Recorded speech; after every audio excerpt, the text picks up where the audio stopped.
Kasus penodongan kena rujak seorang sopir Macan Lindungan. Polisi tangkap pemalak di Macan Lindungan yang tikam sopir truk asal Lampung hingga tewas.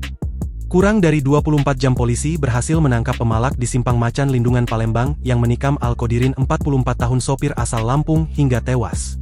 Kabar ini dibenarkan Kasat Reskrim Polrestabes Palembang, AKBP Andri Setiawan, saat dikonfirmasi. Benar 2 dari 4 pelaku sudah berhasil ditangkap anggota Satreskrim Polrestabes Palembang Osnal Pidum, ungkap Andri, Selasa, 25 November 2025. Hingga saat ini petugas masih di lapangan melakukan penyelidikan mendalam dan melakukan pengembangan.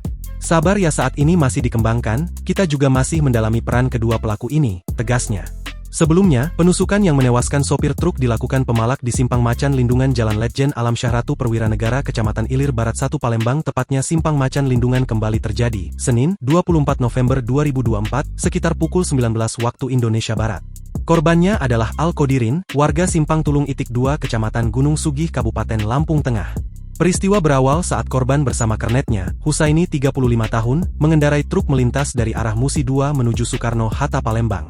Pada saat itu Husaini bersama korban terjebak macet di lampu merah Simpang 5 Macan Lindungan. Tiba-tiba datanglah 4 orang laki-laki yang tidak dikenal mendatangi keduanya yang berada di dalam truk. 3 orang kemudian menghampiri Alkodirin yang saat itu posisi korban berada di sebelah kanan. Sementara 1 orang sisanya mendatangi Husaini yang duduk di sebelah kiri mobil.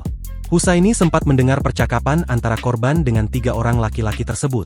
"Saya minta uang untuk beli minum," kata seorang di antaranya kepada Alkodirin. Kemudian korban menjawab, "Ayo minum bareng." Lalu kemudian pelaku menjawab, "Ayo, kalau mau minum bareng kita ke Indomaret." Korban pun lantas memberikan uang 2.000.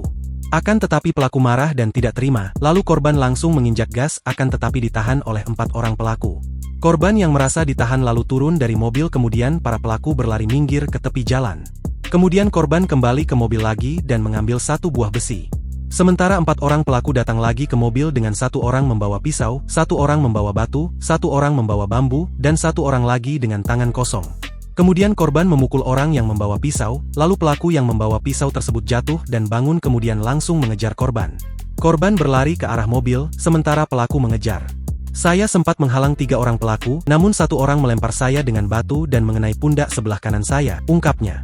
Lalu saat itu Husaini melihat pelaku yang membawa pisau telah lari dan 3 orang yang diadangnya ikut lari.